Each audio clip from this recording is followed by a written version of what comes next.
Bismillahirrahmanirrahim. Assalamualaikum warahmatullahi wabarakatuh. Selamat pagi anak-anakku semuanya. Apa kabar? Alhamdulillah hari ini kita bisa bertemu kembali dalam kelas online informatika untuk kelas 7 ya. Hari ini kita memasuki materi yang kelima, yaitu tentang perangkat lunak. Baik, kita akan langsung saja. Tapi sebelum itu, marilah kita berdoa menurut agama dan kepercayaan kita masing-masing.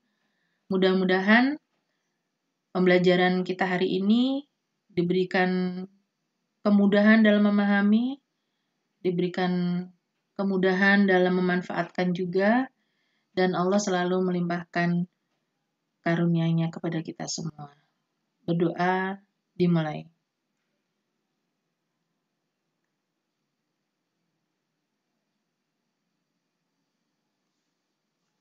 Amin, amin, ya rabbal alamin. Mudah-mudahan Allah mengijabah semua doa baik kita hari ini. Baik anak-anakku, mudah-mudahan kalian tetap dalam keadaan sehat ya. Jangan lupa untuk menjaga protokol kesehatan karena selama masa pandemi ini kita benar-benar harus mematuhi protokol demi kesehatan kita semuanya. Baik, kita akan langsung saja mulai materi kita hari ini yaitu tentang perangkat lunak. Oke, seperti kita ketahui bersama bahwa saat ini kita berada di masa teknologi yang sangat-sangat canggih. Jadi perkembangan teknologi itu dalam hitungan detik bisa berubah, ya, bisa berubah. Aplikasi banyak dibuat orang. Fitur-fitur yang ada di laptop, PC maupun di smartphone itu terus mengalami perkembangan yang sangat-sangat pesat. Nah, di dalam komputer ataupun smartphone ada salah satu komponen yang harus dipenuhi, yaitu perangkat lunak. Tanpa adanya perangkat lunak, maka peralatan kita tidak akan bisa digunakan. Oke, sekarang kita akan lihat. Kenapa sih kita harus belajar tentang perangkat lunak? Yang pertama, tujuan dari pembelajaran ini adalah kita bisa mengetahui macam-macam perangkat lunak pada komputer dan juga smartphone. Kemudian, kita juga bisa menganalisa kelebihan dan kekurangan perangkat lunak berdasarkan spesifikasinya. Itu harapannya ya. Mudah-mudahan kalian nanti setelah mempelajari materi ini, kalian bisa mencapai tujuan pembelajaran tersebut. Nah, kita akan mulai dari definisi perangkat lunak terlebih dahulu. Jadi, perangkat lunak itu sebenarnya banyak macamnya. Jadi, tidak hanya bisa disebut sebagai software gitu saja, tetapi ada beberapa jenis. Jadi, kalau kita bicara tentang perangkat lunak itu sebenarnya di dalamnya ada sistem operasi, ada program aplikasi, ada bahasa pemrograman. Nah, sistem operasi itu sendiri apa? Jadi, sistem operasi adalah perangkat lunak sistem yang mengatur sumber daya dari perangkat keras dan perangkat lunak, serta sebagai daemon atau program komputer. Nah, sistem operasi itu bermacam-macam. Ada yang berbayar, ada juga yang free atau gratis. Nah, contoh dari sistem operasi itu ada Linux, kemudian Android, iOS, Macintosh, kemudian Microsoft Windows ya. Ini adalah contoh-contoh dari sistem operasi. Kemudian fungsinya apa? Fungsi dari perangkat lunak itu sebenarnya adalah yang pertama untuk menyediakan sistem operasi untuk kebutuhan komputer. Kemudian yang kedua memproses instruksi yang memiliki hasil akhir. Yang ketiga sebagai penghubung antara software dengan hardware. Dan yang keempat adalah mengatur berbagai hardware untuk bekerja bersama-sama. Nah, nanti kita akan belajar tentang jenis perangkat lunak. Di antaranya adalah sistem operasi itu sendiri, kemudian program aplikasi, dan bahasa pemrograman.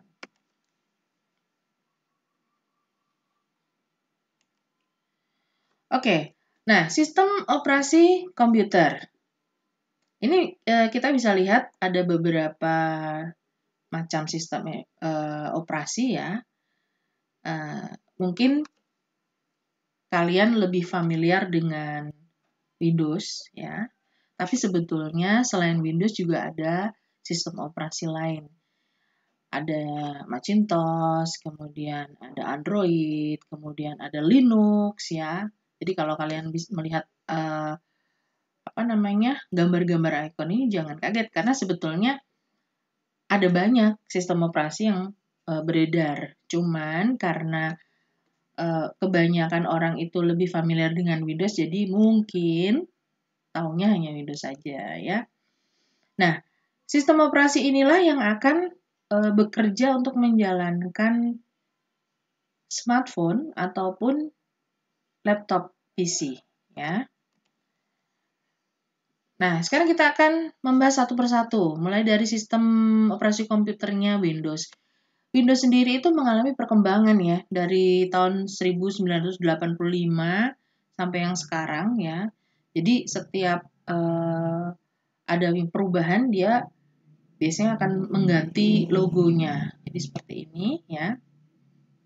Ada fitur-fitur yang ditambah untuk menyempurnakan tampilan ataupun fungsi-fungsi di dalam Windows itu sendiri.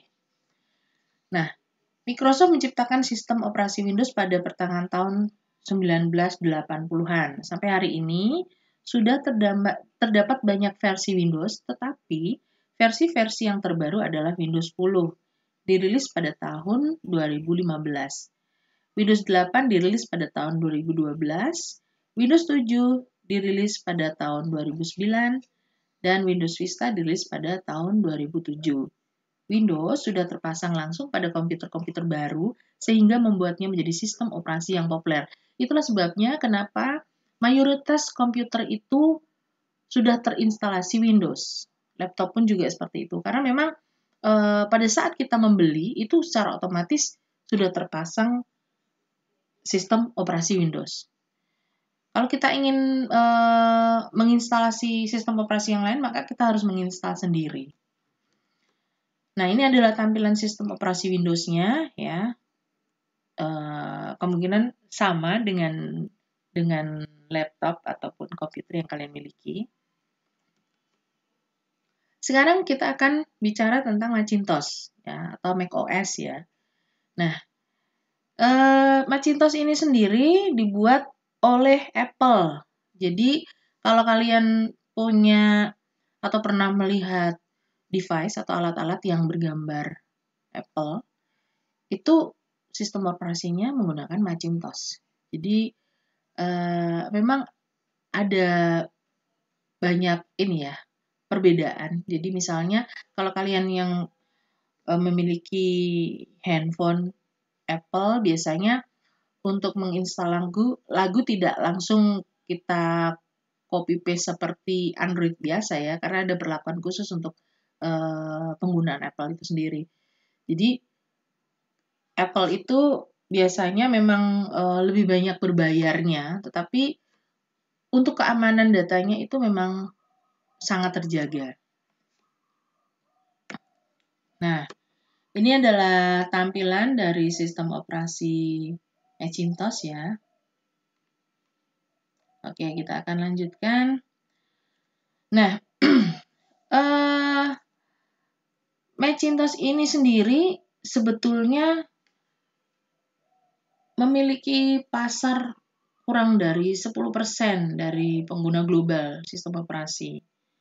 Dan statistik ini lebih rendah dari presentasi pengguna sistem operasi Windows, di mana Windows itu penggunanya lebih dari 80%. Salah satu penyebabnya adalah bahwa harga komputer Apple cenderung lebih mahal. Namun, banyak orang lebih menyukai tampilan sistem operasi Macintosh daripada Windows. Nah, awalnya Macintosh ini juga dinamakan OS X oleh perusahaan pengembangnya, yaitu Apple Incorporation ya. Mendengar nama Apple mungkin sebagian orang tidak menyangka karena memang lebih identik pada produk smartphone dengan iOS sebagai sistem operasinya. Namun ternyata sebagai salah satu perusahaan raksasa penyedia berbagai macam perangkat lunak, Apple turut andil meluncurkan Macintosh untuk pertama kali tahun 1986 dengan penggunaan desain yang elegan, melibatkan orang-orang penting, diantaranya adalah Bill Atkinson, Jeff Raskin, dan Andy Hazard. Ya. Kemudian kelebihan dari Macintosh ini sendiri apa? Untuk kelebihannya, karena menggunakan Unix, maka sistem lebih stabil. Itu yang pertama. Yang kedua, bisa untuk multitasking. Yang ketiga, dokumen di Mac bisa dibaca di sistem operasi lainnya. Yang keempat, tampilan termuka cocok untuk graphic design atau multimedia. Dan yang kelima, tingkat keamanannya tinggi, sehingga sulit terkena virus. Nah, di samping kelebihannya ada juga kekurangannya. Yang pertama, harganya lebih mahal dibanding dengan sistem operasi yang lain. Kemudian, macOS sendiri tidak bisa dirakit karena Apple sudah tidak memberi lisensi buat perusahaan lain untuk membuat hardware yang bisa menggunakan Macintosh. Yang ketiga, software Macintosh ini tidak terlalu lengkap dan kurang cocok buat game. Ya. Sekarang kita akan bicara tentang Linux. Nah, apa sih sebenarnya Linux itu? Linux adalah perangkat lunak atau software sistem operasi yang sifatnya open source atau gratis. Ya. Nah, Linux ini sendiri merupakan turunan dari Unix dan dapat digunakan pada bermacam-macam komputer. Dengan Linux, maka pengguna dapat memperoleh software yang lengkap dengan source code-nya. Bahkan, pengguna dapat mengubah atau memodifikasi source code-nya dan semua itu legal, tentunya di bawah lisensi GNU. GNU ya. Kemudian ini adalah tampilan dari Linux ya. Intinya Linux itu mengutamakan kebebasan, gratis lah ya. Banyak gratisnya Linux itu. Nah, Linux sendiri memiliki beberapa macam kelebihan dan kekurangan ya. Beberapa kekurangan Linux antara lain yang pertama masih ada pengguna atau user yang belum terbiasa menggunakan Linux itu sendiri. Kemudian karena mereka tidak terbiasa, maka mereka juga tidak mengerti bagaimana cara menggunakannya. Yang kedua, masih banyak hardware dari vendor-vendor tertentu yang kurang bersahabat atau belum mendukung OS-nya Linux. Yang ketiga, instalasi software belum semudah instalasi pada Windows. Dan yang keempat, bagi administrator sistem yang masih belum terbiasa menggunakan Linux, maka akan mengalami banyak kendala. Oleh karena itu, ya kita memang harus detail mempelajarinya ya. Nah, tadi kita bicara tentang kekurangan, sekarang kita bicara tentang kelebihannya. Apa sih kelebihannya Linux itu? Linux itu open source.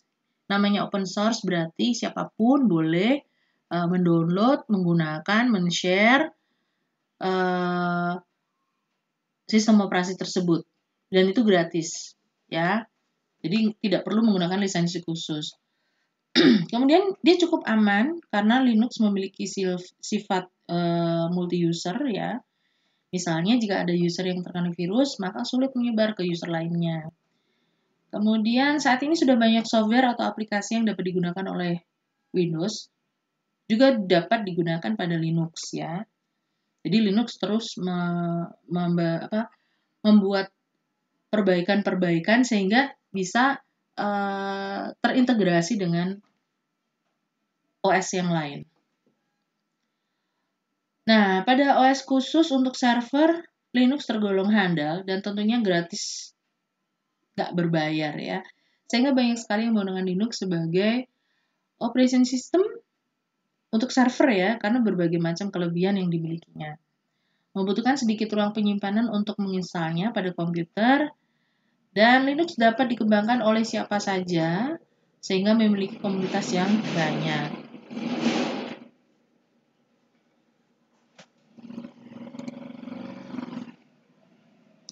Sekarang kita akan lanjutkan lagi.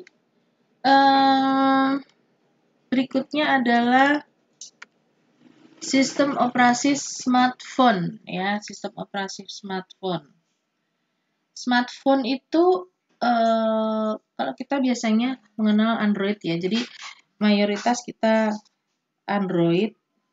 Jadi untuk Android sendiri adalah sistem operasi atau operating system berbasis mobile yang sangat berguna bagi para pengguna. Kemudian apa sih kelebihannya untuk Android? Jadi kelebihannya yaitu yang pertama adalah sistem antarmuka atau user interface yang mudah digunakan. Jadi Android sangat mudah untuk digunakan sehingga pengguna tidak akan membutuhkan waktu lama untuk beradaptasi dengan pengguna Android. Nah, selain itu, Android juga memiliki sistem yang berbagai fiturnya terus-menerus diperbarui. Jadi Android secara rutin memperbarui fitur yang dimiliki demi kepuasan para pengguna. Nah, Android sendiri juga memiliki sifat open source, jadi dikembangkan lebih jauh sesuai dengan kebutuhan para penggunanya. Ya, kelebihan terakhir yang dimiliki oleh Android ini adalah banyak aplikasi yang bisa di-download langsung dari Play Store, gitu ya. Oke, sekarang kita akan lanjutkan. Ini adalah tampilan dari sistem operasi yang ada di smartphone kita.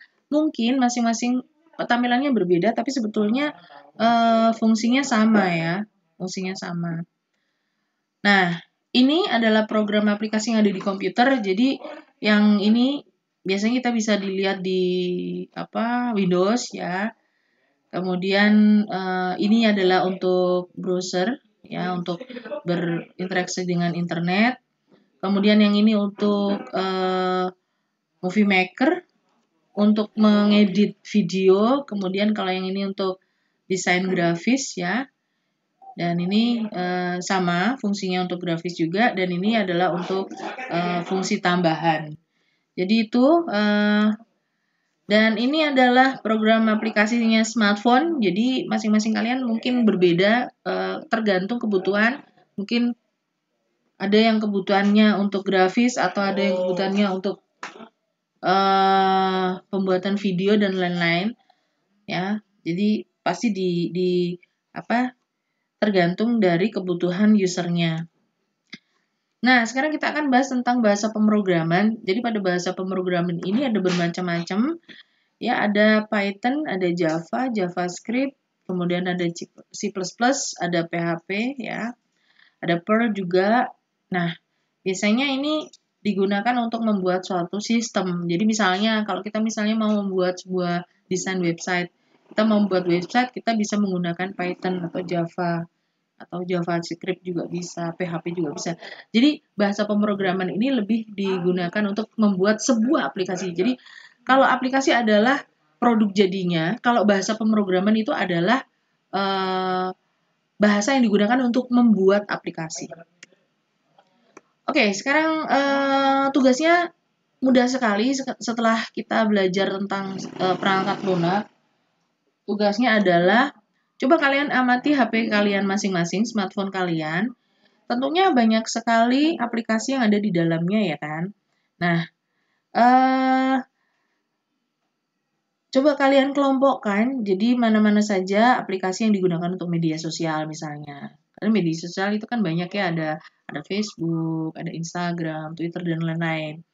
Kemudian aplikasi yang digunakan untuk edit foto misalnya. Mungkin kalian punya beberapa, ada Canva, kemudian ada Photoscape, kayak gitu-gitu ya. Nah, kemudian ada lagi aplikasi yang digunakan untuk mendengarkan musik misalnya. Ada Joox, ada Spotify, dan lain-lain. Coba kalian perhatikan aplikasi yang ada di handphone kalian, dan itu pasti tidak sama karena sesuai kebutuhan kalian ya. Nah, dari aplikasi-aplikasi tersebut, kalian screenshot aplikasinya, di screenshot saja, kemudian coba kalian tuliskan atau kategorikan ini termasuk aplikasi apa. Misalnya, kalian memiliki beberapa browser nih, ada Chrome, kemudian ada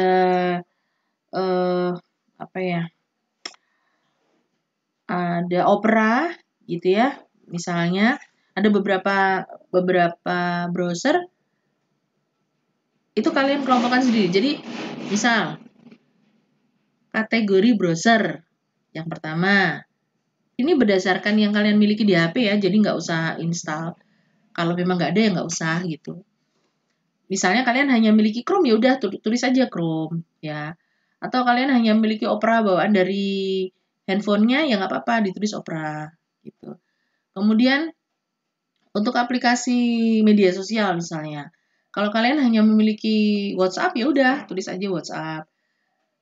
Misalnya kalian memiliki WhatsApp, kemudian Instagram, Facebook, kemudian Telegram, ya silakan dituliskan. Jadi jawaban ini akan tergantung pada aplikasi yang ada di handphone kalian.